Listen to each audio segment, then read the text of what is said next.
नमस्कार साथियों, तो फिर से एक नई वीडियो में आपका स्वागत है। तो आज हम आपको कराने वाले हैं most important question class 12 political science के लिए। तो यदि आपने अभी तक कुछ नहीं पढ़ा है तो इस वीडियो को देखने के बाद आपके अच्छे नंबर आएंगे। यदि आप इस वीडियो को पढ़ लेते हैं तो आपको ज्यादा पढ़ने की जरूरत नहीं पड़ेगी। तो आइए अपने वीडियो को स्टार्ट करते हैं और देखते हैं कि हमें क्या क्या एग्जाम में पूछा जाता है। उसी प्रकार हमने आपके लिए इसमें क्वेश्चन रखे हैं जिस प्रकार आपके एग्जाम में पूछा जाता है। तो इसमें सबसे पहला आपका प्रश्न है, बारसा नामक सैनिक संगठन का निर्माण किस गुट के द्वारा किया गया था?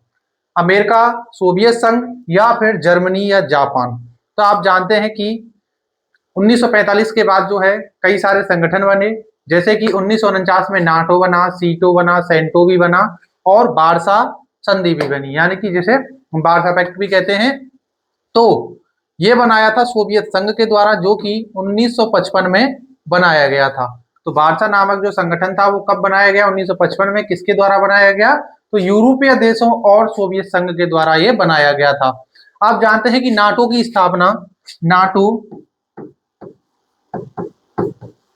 स्थापना कब हुई थी? 1949 ईस्वी में, जिसे अमेरिका के द्वारा बनाया गया था।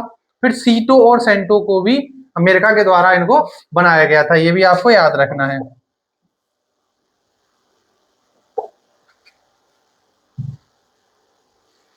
अब हमारा अगला क्वेश्चन है कि सोवियत संघ का विघटन कब हुआ था या किस वर्ष में हुआ था?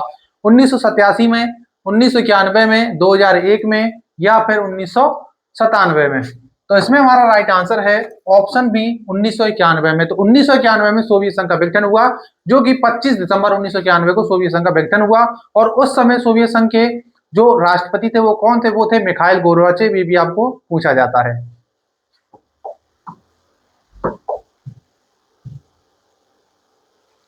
अब हमारा अगला प्रश्न है कि चीन की क्रांति किस वर्ष हुई थी? 1947 में, 1949 में, 1951 में या फिर 1954 में?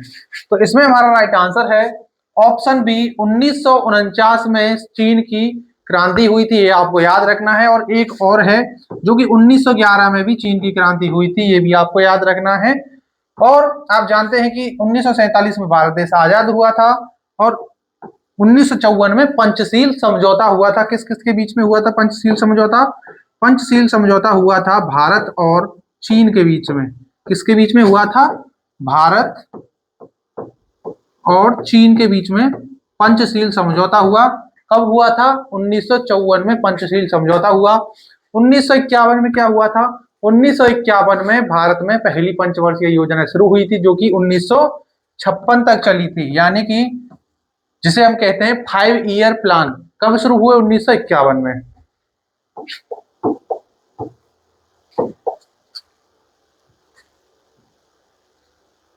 अब हमारा अगला प्रश्न है, सार्क का 18वां शिखर सम्मेलन कहां हुआ था या फिर किस देश में हुआ था? भारत में, पाकिस्तान में, श्रीलंका में या नेपाल में? तो इसमें हमारा राइट आंसर है नेपाल में। तो ये जो सार्क का 18वां शिखर सम्मेलन था, ये जो है नेपाल की राजधानी काठमांडू में हुआ था। ये प्रश्न आपसे कई बार पूछा गया है।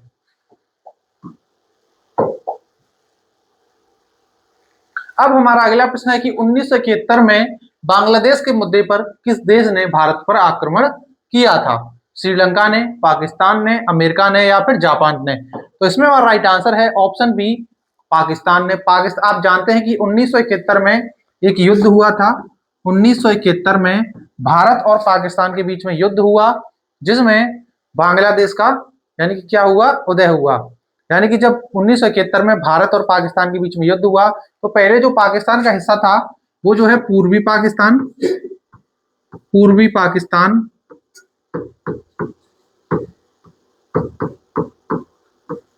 और पश्चिमी पाकिस्तान दो हिस्सों में बटा हुआ था।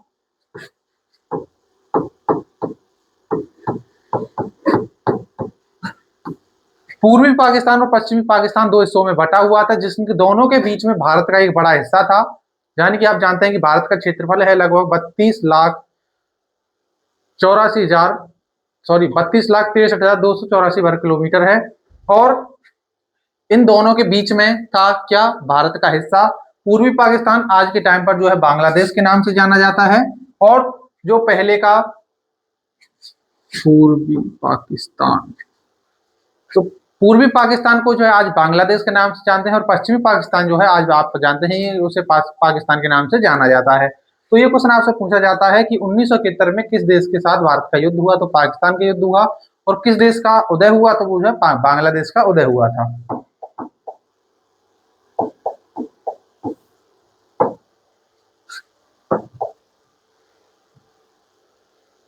अब हमारा अगला क्वेश्चन है कि संयुक्त राष्ट्र संघ का मुख्यालय स्थित है न्यूयॉर्क में, रोम में, नई दिल्ली में या फिर पेरिस में। तो इसमें हमारा राइट आंसर है ऑप्शन ए, न्यूयॉर्क में संयुक्त राष्ट्र संघ का मुख्यालय स्थित है। और संयुक्त राष्ट्र संघ की स्थापना कब हुई थी, तो वो हुई थी 24 अक्टूबर 1945 को। और इसमें अब वर्तमान कितने देश शामिल हैं, तो 193 यानी कि 193 देश संयुक्त राष्ट्र संघ में वर्तमान में शामिल हैं। और इसका मुख्यालय कहां स्थित है, न्यूयॉर्क में स्थित है।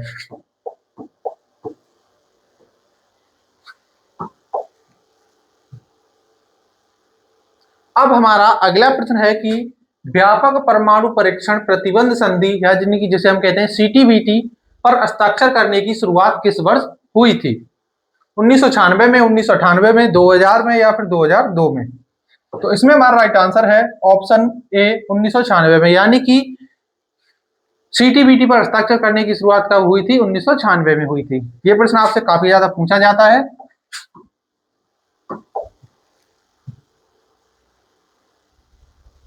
अब हमारा अगला प्रश्न है कि विश्व व्यापार संगठन का उत्तराधिकारी निम्न में से कौन है, general agreement on trade and tariff, विश्व स्वास्थ्य संगठन, संयुक्त राष्ट्र संघ विकास कार्यक्रम या फिर इनमें से कोई नहीं।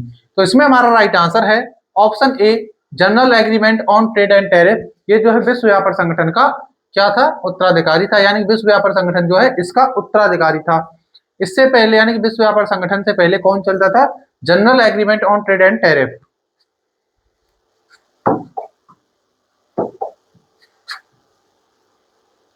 अब हमारा अगला प्रश्न है कि पाकिस्तान का निर्माण मेरी लाश पर होगा, यह कथन किसका है। तो ये क्वेश्चन आपसे काफी ज्यादा पूछा जाता है, सरदार पटेल का, मोहम्मद अली जिन्ना का, महात्मा गांधी का या फिर पंडित जवाहरलाल नेहरू का। तो इसमें हमारा राइट आंसर है ऑप्शन सी, महात्मा गांधी का। यानी कि महात्मा गांधी ने कहा था कि पाकिस्तान का निर्माण मेरी लाश पर से होगा। तो यह किसका कथन था, महात्मा गांधी का।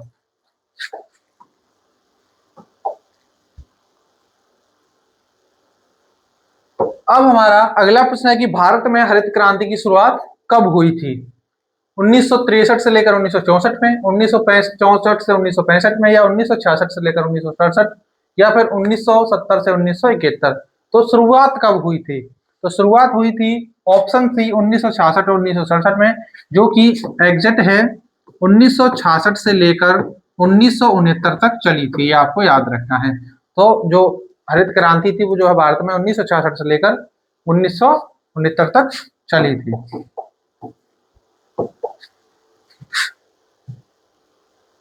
अब आते हैं आपके अति लघु के प्रश्न, जो कि आपको 2 नंबर में पूछे जाते हैं। हमने जो है ये आपके लिए बिल्कुल उसी प्रकार रखा है जिस प्रकार आपका पेपर का फॉर्मेट होता है, जिस प्रकार आपको एग्जाम में क्वेश्चन पूछे जाते हैं, कौन कौन से पूछे जाते हैं, कितने कितने पूछे जाते हैं और कितने कितने नंबर में पूछे जाते हैं। तो सबसे पहले आपका आता है इसमें क्वेश्चन, नाटो की स्थापना के समय इसमें कितने देश शामिल थे। तो उत्तरी अटलांटिक संधि संगठन यानी कि जिसे हम कहते हैं नाटो यानी कि North Atlantic Treaty Organization English में, की स्थापना के समय इसके सदस्य यानी कि 12 देश थे, जिनमें Belgium, Canada, Denmark, France, Iceland, Italy, Luxembourg, Netherland, Norway, पुर्तगाल, यूनाइटेड किंगडम और संयुक्त राज्य अमेरिका आदि शामिल थे। तो जो नाटो था, नाटो की स्थापना जो है 1949 में हुई थी और इसमें इस समय कितने देश शामिल थे, 12 देश शामिल थे। अब आता है सोवियत अर्थव्यवस्था तथा पूंजीवादी अर्थव्यवस्था के बीच किसी एक प्रमुख अंतर का को उजागर कीजिए। तो सोवियत संघ में अर्थव्यवस्था पर सरकार का पूर्ण नियंत्रण था, जबकि पूंजीवादी राज्यों की अर्थव्यवस्था सरकार के नियंत्रण स्वामित्व में नहीं थी, उस पर बाजार व्यवस्था का प्रभाव था। यानी कि ये क्वेश्चन आपसे पूछा जाता है कि जो सोवियत व्यवस्था थी या जो पूंजीवादी व्यवस्था थी उसमें क्या अंतर है। तो जो सोवियत व्यवस्था थी या फिर कह सकते हैं आप साम्यवादी जो प्रणाली थी वो कैसी थी कि उसमें जो है सरकार का हस्तक्षेप हुआ करता था, लेकिन जो पूंजीवादी व्यवस्था थी वो जो है निजी क्षेत्र में आती थी, यानी कि उस पर जो सरकार का हस्तक्षेप नहीं होता था। अब अगला प्रश्न है कि पृथ्वी सम्मेलन कब और कहां पर हुआ था? तो पृथ्वी सम्मेलन 1992 में ब्राजील के शहर रियो डी जेनेरियो में हुआ था। फिर आता है संयुक्त राष्ट्र संघ के कुल कितने सदस्य देश हैं? तो वर्तमान में संयुक्त राष्ट्र संघ के 193 सदस्य देश हैं। विश्व के लगभग सारे अंतरराष्ट्रीय मान्यता प्राप्त राष्ट्र इसमें शामिल हैं। आप जानते हैं कि विश्व में 206 देश हैं। फिर आता है दूसरी दुनिया के नाम से किसे जाना जाता है? तो दूसरी दुनिया के नाम से उन देशों को जाना जाता है जो कि सोवियत संघ के साथ थे। और आप जानते हैं कि पहली दुनिया कौन सी थी? वो जो है अमेरिका वाले गुट के देशों को माना जाता है। तो ये क्वेश्चन आपसे सभी पूछे जाते हैं कि पृथ्वी सम्मेलन कब और कहां हुआ? तो पृथ्वी सम्मेलन 1992 में ब्राजील के रियो डी जेनेरियो में हुआ था। फिर आता है संयुक्त राष्ट्र संघ के कुल कितने सदस्य देश हैं? तो संयुक्त राष्ट्र संघ में वर्तमान में 193 देश शामिल हैं। फिर आता है दूसरी दुनिया के नाम से किसे जाना जाता है? तो दूसरी दुनिया के नाम से उनको कहा जाता है जो कि सोवियत संघ के साथ शामिल थे, उन्हीं को दूसरी दुनिया कहा जाता है। तो ये क्वेश्चन आपसे सभी के सभी 2-2 नंबर में पूछे जाते हैं, ये आपको याद रखना है।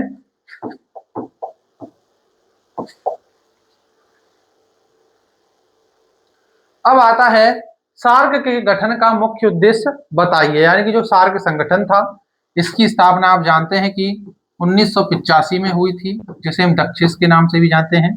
तो दक्षिण एशियाई क्षेत्रीय सहयोग संगठन के गठन का मुख्य उद्देश्य दक्षिण एशिया के देशों के बीच आर्थिक, सामाजिक और सांस्कृतिक सहयोग को बढ़ावा देना था।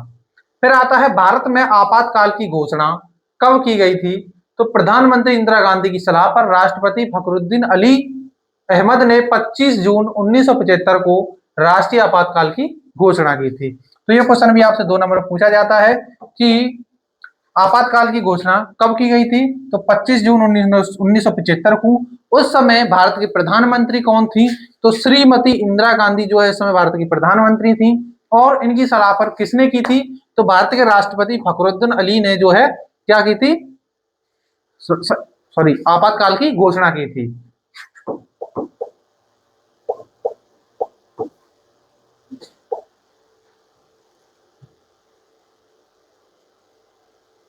अब हमारा अगला प्रश्न है भारतीय विदेश नीति के किन्हीं 2 सिद्धांतों का उल्लेख कीजिए।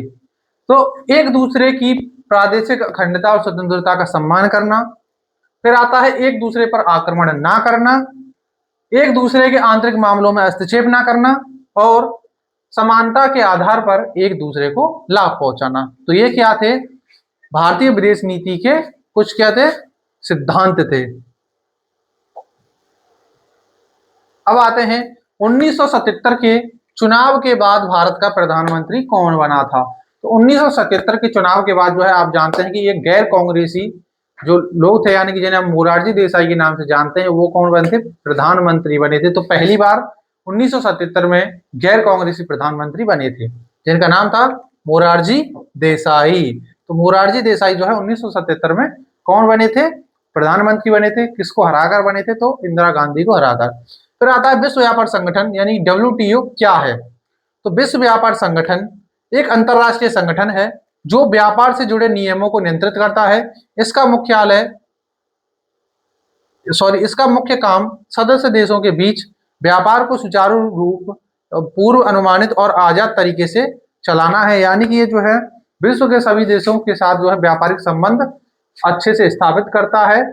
और इसकी स्थापना हुई थी 1995 में, और इसका जो मुख्यालय स्थित है वो है जेनेवा में। यानी कि इसका मुख्यालय कहाँ स्थित है? विश्व व्यापार संगठन का मुख्यालय जेनेवा में स्थित है। इसकी स्थापना 1995 में हुई थी, ये भी आपको याद रखना है। और ये जो है किसका उत्तराधिकारी है? तो general agreement and trade on tariff का ये उत्तराधिकारी है।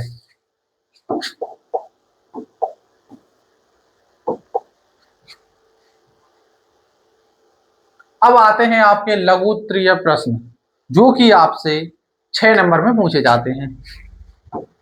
तो सबसे पहला प्रश्न आपका है वार्सा पैक्ट से आप क्या समझते हैं? यानी कि जो वार्सा संधि हुई थी 1955 में, उससे आप क्या समझते हैं?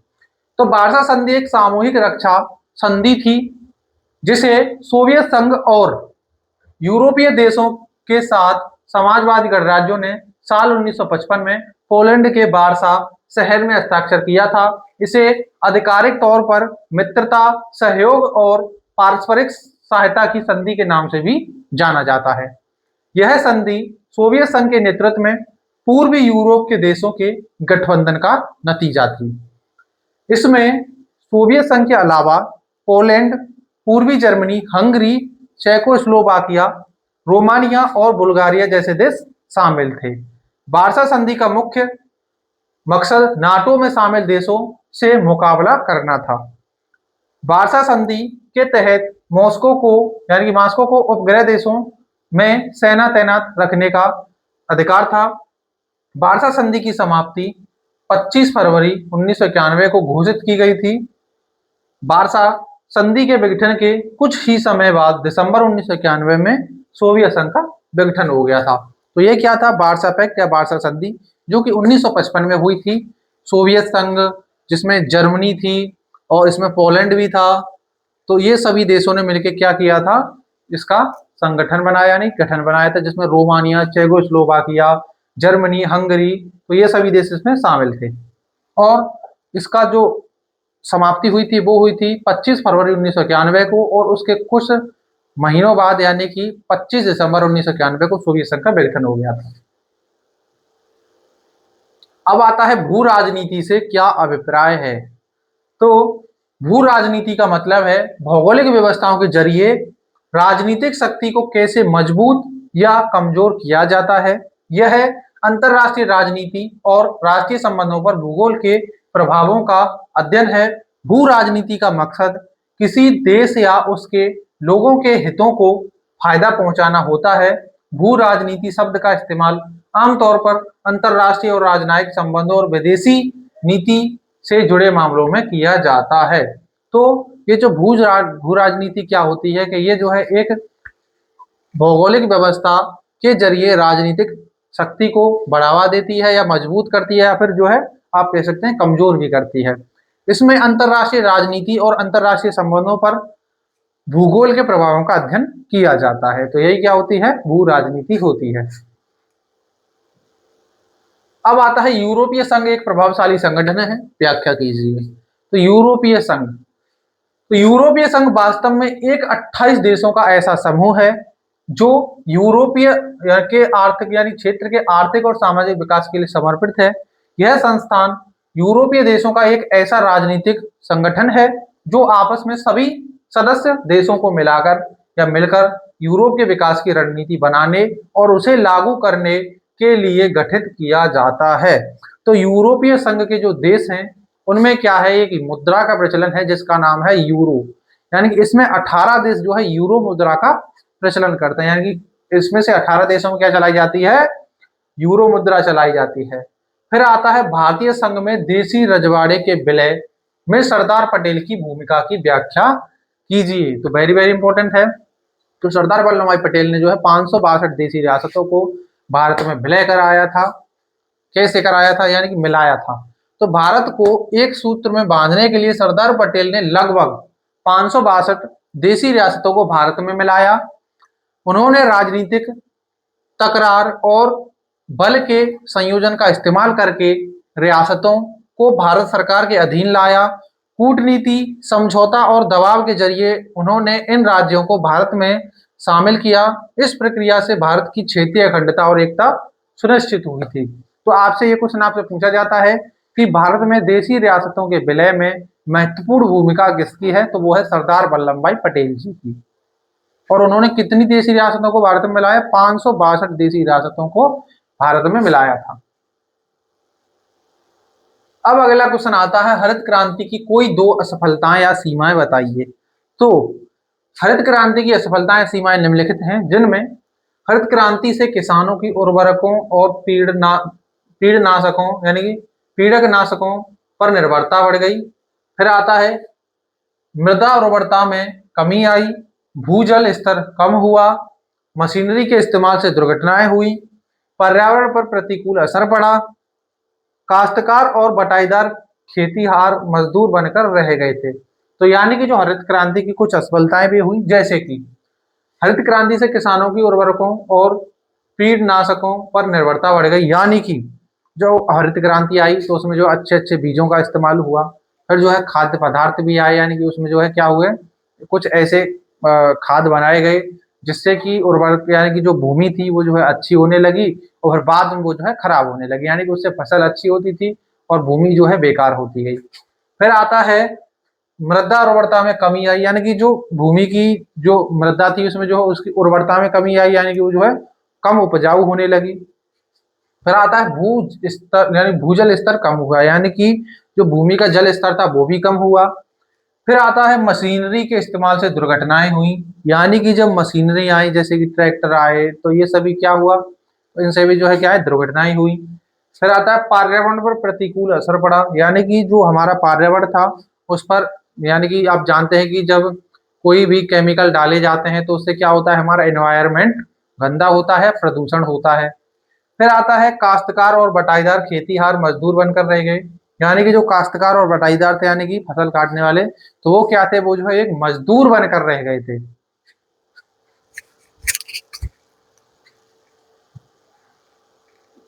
अब आता है परमाणु युद्ध के कोई दो प्रभाव लिखिए या लिखें। तो परमाणु युद्ध में हमलावर और रक्षक दोनों का पूर्ण विनाश हो सकता है। फिर आता है परमाणु युद्ध के बाद पारस्परिक सुनिश्चित विनाश की स्थिति पैदा हो सकती है। एमएडी एक सैन्य प्रसार राजनीति और राष्ट्रीय सुरक्षा नीति का सिद्धांत है। यह सिद्धांत मानता है कि अगर कोई परमाणु सशस्त्र देश दूसरे देश पर हमला करता है तो दूसरे देश भी परमाणु हथियारों का इस्तेमाल करेगा और दोनों देशों का विनाश हो जाएगा। तो ये क्या है, ये जो है परमाणु युद्ध के दो प्रभाव हैं, ये आपको याद रखने, ये कभी कभी आपसे पूछे जाते हैं। फिर आते हैं आपसे लघु उत्तरीय प्रश्न, जो कि आपको 8 नंबर में या फिर 6 नंबर में पूछे जाते हैं। और पहले आपसे जो पूछे गए थे वो जो है 50-50 शब्दों में लिखने होते हैं, तो वो जो है 3 नंबर में पूछे जाते हैं। एक जो आते हैं आपके अति लघु उत्तरीय वो आपसे 2 नंबर में पूछे जाते हैं। अब ये जो है 6 नंबर में पूछे जाएंगे। फिर उसके बाद आपको 2 क्वेश्चन पूछे जाते हैं, 31 और 32 क्वेश्चन, जो कि आपको 8 नंबर में पूछा जाता है। तो इनका आंसर जो है आपको लगभग 150 शब्दों में लिखना होता है, जो कि आपको 6 नंबर में पूछे जाते हैं। तो शीत युद्ध की समाप्ति के क्या कारण थे? तो ये best very very most important question है, जो कि आपसे सबसे ज्यादा पूछा जाता है। तो शीत युद्ध की समाप्ति के निम्नलिखित कारण थे। सबसे पहले आता है बर्लिन की दीवार का गिरना, यानी कि आप जानते हैं कि बर्लिन की दीवार कब बनाई गई थी। तो बर्लिन की दीवार जो है 1961 में बनाई गई थी, जिसे 1989 में लोगों द्वारा तोड़ दिया गया था। तो 1989 में बर्लिन की दीवार गिरने के बाद पूर्वी और पश्चिमी बर्लिन के बीच आवागमन की अनुमति मिल गई। इससे पूर्वी यूरोप में कम्युनिस्ट शासन का पतन शुरू हो गया था। फिर आता है पोलैंड और हंगरी में लोकतांत्रिक चुनाव। तो पोलैंड लोह पर्दे के पीछे हम पहला देश था जिसने सोवियत समर्थित साम्यवादी शासन को हटा दिया था और लोकतांत्रिक चुनाव आयोजित किए। इसके बाद हंगरी ने भी सोवियत संघ से आजादी की घोषणा कर दी थी। तो ये भी क्या थे, ये भी जो है सोवियत संघ के, यानी कि शीत युद्ध की समाप्ति के कारण थे, या फिर आप कह सकते हैं कि सोवियत संघ के विघटन के कारण थे। अब आता है मिखाइल गोर्बाचेव की असफल नीतियां। तो मिखाइल गोर्बाचेव ने सोवियत सरकार के अधिक अधिनायकवादी पहलुओं को बदलने की कोशिश की और इसकी राजनीतिक प्रणाली को लोकतांत्रिक बनाने की कोशिश की थी, जिन्होंने 2 नीतियां चलाई थी, जिनमें एक थी पेरेस्ट्रोइका और दूसरी थी ग्लासनोस्ट। तो ये दोनों ही नीतियां थी, ये जो है इनकी असफल हो गई थी। फिर आता है सोवियत संघ का विघटन। तो 1991 के अंत में सोवियत संघ अपने घटक गणराज्यों में बंट गया और 15 नए स्वतंत्र राष्ट्रों का उदय हुआ और 25 दिसंबर 1991 को सोवियत संघ का विघटन हो गया, जिसके कारण शीत युद्ध की भी समाप्ति हुई थी, क्योंकि पूरे विश्व में अब एकमात्र महाशक्ति बचा था, वो था संयुक्त राज्य अमेरिका। अब आता है यूरोपीय संघ के गठन का क्या कारण था। तो ये वेरी वेरी इंपॉर्टेंट क्वेश्चन है, ये आपसे काफी ज्यादा पूछा जाता है। तो यूरोपीय संघ के गठन के निम्नलिखित कारण हैं, जिनमें सबसे पहले आता है द्वितीय विश्व युद्ध के बाद यूरोप के देशों को एक इकाई में बांधना। फिर आता है यूरोप के देशों को आर्थिक, सामाजिक और सुरक्षा के लिहाज से एक दूसरे के करीब लाना। फिर आता है यूरोप के देशों में शांति और एकीकरण को बढ़ावा देना, और यूरोप के देशों में आर्थिक विकास और राजनीतिक स्थिरता को बढ़ावा देना। तो ये सभी क्या थे, ये जो है यूरोपीय संघ के गठन के कुछ प्रमुख कारण थे, जिनमें द्वितीय विश्व युद्ध के बाद यूरोप में जो है शक्तिशाली यानी कि राज देश बनाए जाएं, फिर एक दूसरे को आर्थिक, सामाजिक और सुरक्षा के लिहाज से एक दूसरे के करीब लाया जाए, यानी कि उन पर कोई मिलकर हमला करे तो वो देश जो है सभी मिलकर एक देश पर हमला करेंगे। फिर आता है यूरोप के देशों में शांति और एकीकरण को बढ़ावा देना, यानी कि उन्होंने जो है शांति और एकीकरण को बढ़ावा दिया कि अब जो है हमें अपने यहाँ पर शांति चाहिए और एकीकरण भी चाहिए। फिर आता है यूरोप के देशों में आर्थिक विकास और राजनीतिक स्थिरता को बढ़ावा देना। तो उन्होंने जो है आर्थिक विकास को ज्यादा बढ़ावा दिया, यानी कि ताकि वो जो है डेवलप कंट्री बन सकें और एक दूसरे का अच्छे से सहायता कर सकें, पैसों के मामले में अच्छे बन सकें। यही जो है उनकी क्या थे, यूरोपीय गठन यानी कि यूरोपीय संघ के गठन के कुछ कारण थे। फिर आता है यूरोपीय संघ के गठन की प्रक्रिया की शुरुआत इन कदमों से हुई थी, जिनमें आता है 1951 में यूरोपीय कोयला और इस्पात समुदाय की स्थापना हुई। फिर आता है 1957 में रोम की संधि पर हस्ताक्षर करके यूरोपीय आर्थिक समुदाय यानी कि ईईसी की का गठन हुआ। फिर आता है 1992 में maastricht संधि पर हस्ताक्षर करके आधिकारिक तौर पर यूरोपीय संघ की स्थापना हुई। फिर 1993 में यूरोपीय संघ का अस्तित्व में आना और 1999 में यूरोपीय संघ की आधिकारिक मुद्रा यूरो बनना। तो ये सभी इंपॉर्टेंट है, यानी कि किन किन कदमों से यूरोपीय संघ की स्थापना हुई। सबसे पहले 1951 में यूरोपीय कोयला और इस्पात समुदाय का गठन हुआ। फिर 1957 में यूरोपीय आर्थिक समुदाय का गठन हुआ। फिर 1992 में maastricht संधि के द्वारा यूरोपीय संघ यानी कि आधिकारिक तौर पर इसकी स्थापना की गई। फिर 1993 में ये जो है अस्तित्व में आया और 1999 में यूरोपीय संघ के सभी देशों को मिला के इनकी एक मुद्रा बनाई गई, जिसे हम यूरो के नाम से जानते हैं, जो कि 1999 में बनी और 2001 में ये जो है प्रचलन में आई थी। तो ये आपको याद रखना है, काफी ज्यादा आपसे पूछा जाता है। और यूरोपीय संघ में आज भी 18 देश जो है क्या करते हैं, यूरो मुद्रा का ही उन देशों में प्रचलन है। अब आपका अगला प्रश्न आता है, संयुक्त राष्ट्र सुरक्षा परिषद के कार्यों का वर्णन कीजिए। वेरी वेरी इंपॉर्टेंट क्वेश्चन है।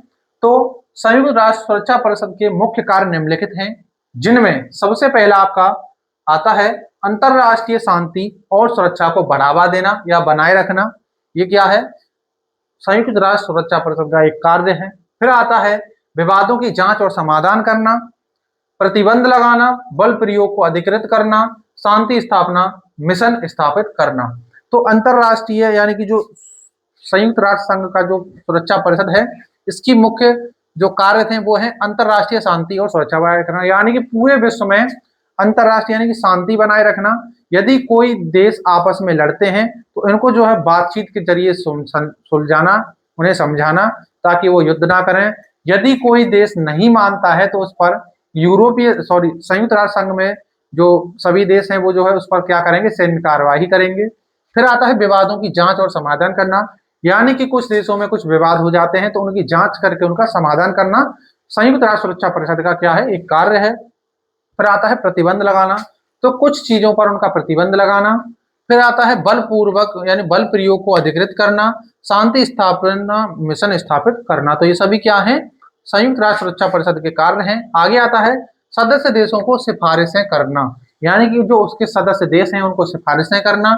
विश्व के विभिन्न हिस्सों में सुरक्षा स्थितियों पर नजर रखना, यानी कि विश्व में जितने भी देश हैं उनमें यदि कोई लड़ता है या कुछ भी होता है तो उन पर क्या है, उनकी नजर रखना और उसमें जो है सुरक्षा बनाए रखना।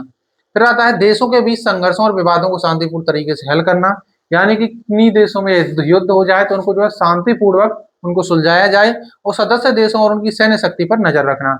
यानी कि जो यूरोपीय संघ में जो संयुक्त राष्ट्र संघ में जितने भी देश शामिल हैं, 193 देश शामिल हैं, और यानी कि या फिर कह सकते हैं आप संयुक्त राष्ट्र सुरक्षा परिषद में जितने भी देश शामिल हैं, तो उन पर जो है नजर रखना, उनकी सैन्य शक्ति पर नजर रखना क्या है, इसका कार्य है।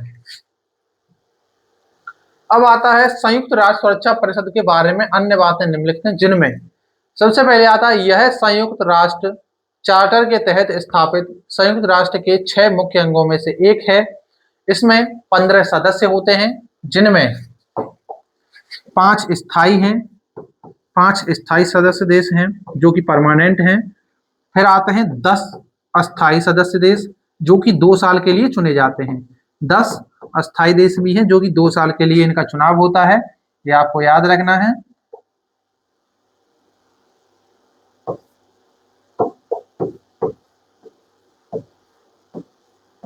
दस अस्थायी सदस्य देश।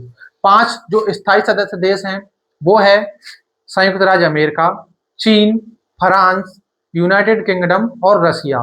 तो ये 5 देश क्या है, इसमें अस्थायी हैं और स्थायी हैं, और अस्थायी सदस्य देश जो है इनका 2 साल में हर बार चुनाव होता है। फिर आता है सभी सदस्य देशों को परिषद के फैसलों का पालन करना जरूरी होता है, यानी कि इसके जो सभी सदस्य देश होते हैं उनको जो है क्या करना पड़ता है, इसका पालन करना पड़ता है।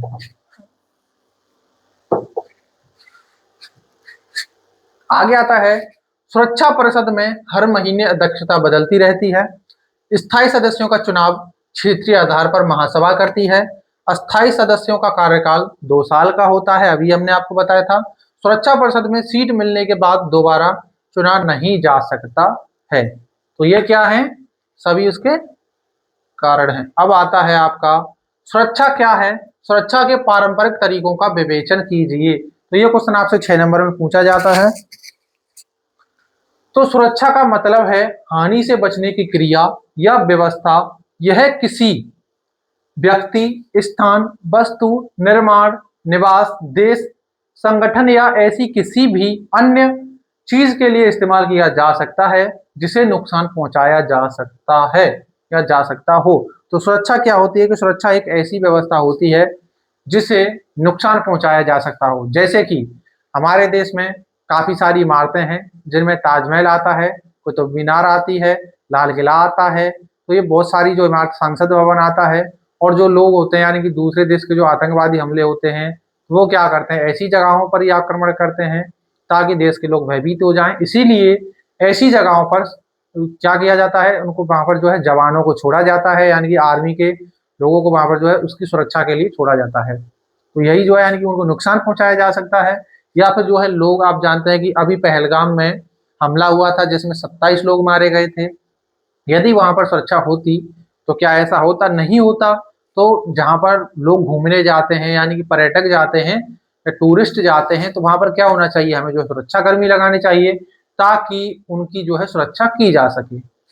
फिर आता है सुरक्षा के पारंपरिक तरीके निम्नलिखित हैं, जिनमें सबसे पहले आता है युद्ध को रोकना। तो सुरक्षा नीति का संबंध युद्ध को रोकने से होता है, जिसे निर्वाण कहा जाता है या निवारण कहा जाता है। यानी कि आप जानते हैं कि आजकल काफी देशों में युद्ध हो जाते हैं। अभी जानते हैं कि जब पहलगाम का अटैक हुआ, यानी कि जब भारत में आतंकवादी हमला हुआ, तो आप जानते हैं कि भारत ने जो है क्या चलाया था, ऑपरेशन सिंदूर चलाया था, जिसमें पाकिस्तान के कई सारे शहरों को उसने उड़ा दिया था। फिर आप जानते हैं कि यूक्रेन और रसिया में भी युद्ध हुआ था। तो ये क्या है, ये सभी जो है सुरक्षा को ही लिए तो है, यानी कि इनको जो है रोकना चाहिए। यानी कि सुरक्षा क्या है, यानी किसी भी देश के लोगों को हानि पहुंचाना या देश को हानि पहुंचाना, उसकी संपत्ति को हानि पहुंचाना, तो ये क्या है, इन सभी की हमें रक्षा करनी चाहिए। फिर आता है दुश्मन से लड़ना। अगर युद्ध शुरू हो चुका है तो राष्ट्र दुश्मन से लड़ते हैं और उनका बचाव करते हैं। यानी कि यदि किसी भी युद्ध, आप जानते हैं कि रसिया कितना ताकतवर देश है, लेकिन जब रसिया ने यूक्रेन पर अटैक किया तो यूक्रेन ने जो है उसका डटकर सामना किया था, ये आपको पता है। तो यानी कि यदि कोई देश हम पर हमला करता है तो हमें जो है उसका डटकर सामना करना चाहिए, उससे हमें भी युद्ध लड़ना चाहिए।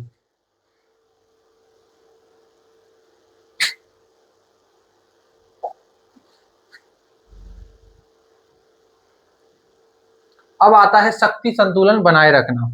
तो शक्ति संतुलन बनाए रखने के लिए देश अपनी सैन्य शक्ति का निर्माण करते हैं। इसके अलावा आर्थिक और तकनीकी शक्ति भी उतनी ही महत्वपूर्ण होती है। यानी कि हमें यदि शक्ति संतुलन बनाए रखना है तो हमें जो है अपनी सैन्य शक्ति को बढ़ाना होगा। दूसरी बात, सैन्य शक्ति को बढ़ाने के लिए हमें पैसा चाहिए, तकनीक चाहिए। तो ये वेरी वेरी इंपॉर्टेंट होता है। इसीलिए यदि किसी देश को अपने देश में शांति स्थापित करनी है तो उसे जो है आर्थिक स्थिति से मजबूत होना पड़ेगा और अपनी सैन्य शक्ति को भी बढ़ाना पड़ेगा और तकनीकी शक्ति को भी बढ़ाना पड़ेगा, तभी जाके वो जो है शांति स्थापित कर सकता है। फिर आता है गठबंधन बनाना। तो गठबंधन निर्माण सुरक्षा का एक और पारंपरिक घटक है। उदाहरण के लिए अमेरिका ने नाटो और यूएसएसआर ने वार्सा समझौता बनाया था।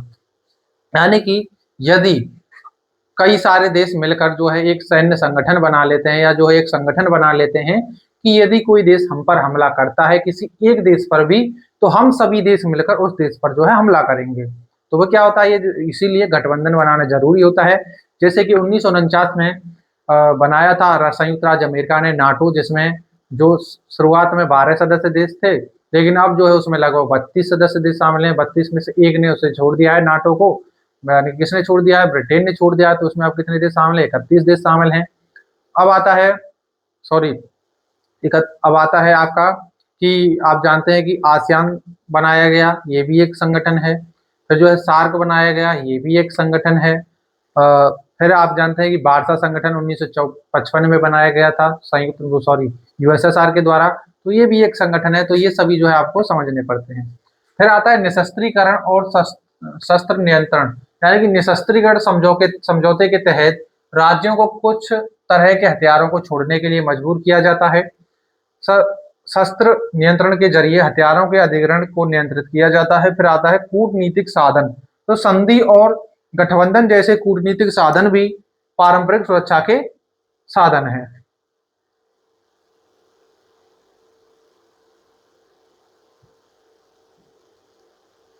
अब आता है मोस्ट इंपोर्टेंट क्वेश्चन, जो कि आपसे 8 नंबर में पूछा जाता है और ये आपको लगभग 200 से 250 शब्दों में लिखना होता है। तो आसियान क्या है, इसका उद्देश्य क्या है और भारत किस प्रकार आसियान से संबंधित है। तो आसियान यानी कि दक्षिण पूर्व एशियाई राष्ट्रों का संगठन है। ये एक अंतरराष्ट्रीय संगठन है। इसकी स्थापना 8 अगस्त 1967 को बैंकॉक घोषणा पत्र पर हस्ताक्षर करके थाईलैंड में हुई थी। आसियान के सदस्य देश ये हैं जिनमें Indonesia, Vietnam, Laos, Brunei, Thailand, Myanmar, Philippines, Cambodia, Singapore और मलेशिया। तो ये देश क्या हैं, आसियान के सदस्य देश हैं। आसियान के उद्देश्य निम्नलिखित हैं, जिनमें सदस्य देशों के बीच आर्थिक, सामाजिक और सांस्कृतिक विकास को बढ़ावा देना। तो आसियान में अब वर्तमान में 10 देश शामिल हैं, ये आपको याद रखना है। तो इसमें ये 8 नहीं करना है बल्कि 10 करना है। तो आसियान में कितने देश शामिल हैं, 10 देश शामिल हैं, जिनमें इंडोनेशिया, वियतनाम, लाओस, ब्रुनेई और Thailand, Myanmar, Philippines, Cambodia, Singapore और मलेशिया। तो ये कितने देश हैं, 10 से देश शामिल हैं। सॉरी, ये 8 अगस्त 1967 को इसकी स्थापना हुई और इसमें कितने देश शामिल हैं, 10 देश शामिल हैं, ये आपको याद रखना है। आसियान के उद्देश्य क्या हैं, तो आसियान के निम्नलिखित उद्देश्य, एक बात आपको याद रखनी है कि आसियान की स्थापना बैंकॉक घोषणा पत्र पर हस्ताक्षर करके 1967 में हुई थी और इसमें वर्तमान में यानी जब इसकी स्थापना हुई तो इसके संस्थापक सदस्य देश सिर्फ 5 थे, लेकिन बाद में ये जो है इसकी संख्या बढ़ती गई और इसमें जो है 10 देश शामिल हो गए। फिर आता है आसियान के उद्देश्य निम्नलिखित हैं। तो सदस्य देशों के बीच आर्थिक, सामाजिक और सांस्कृतिक विकास को बढ़ावा देना, ये इसका एक उद्देश्य है।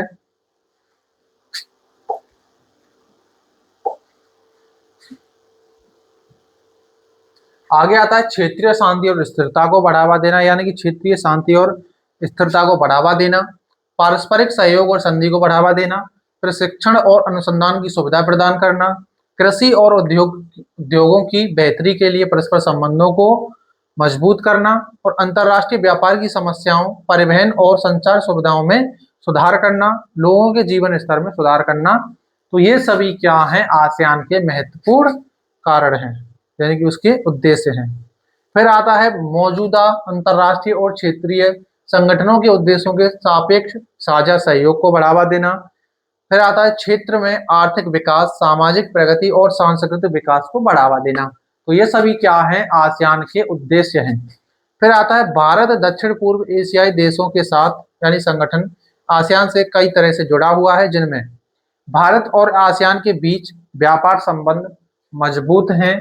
भारत आसियान का चौथा सबसे बड़ा व्यापारिक साझेदार है। साल 2021 में भारत और आसियान के बीच व्यापार लगभग 78 बिलियन डॉलर का हुआ था। आगे आता है भारत और आसियान के बीच सहयोग के कई क्षेत्र हैं, जिनमें जैसे कि विज्ञान प्रौद्योगिकी, कृषि विकास, जलवायु परिवर्तन, नवीकरणीय ऊर्जा और मानव संसाधन विकास आदि। फिर आता है भारत आसियान के साथ वार्षिक शिखर सम्मेलन करता है। भारत ने 1992 में आसियान से क्षेत्रीय वार्ता साझेदार के तौर पर औपचारिक जुड़ाव शुरू किया था। इसके बाद 1996 में भारत आसियान का वार्ता साझेदार बना और साल 2002 में शिखर सम्मेलन स्तर का भागीदार भी बना था।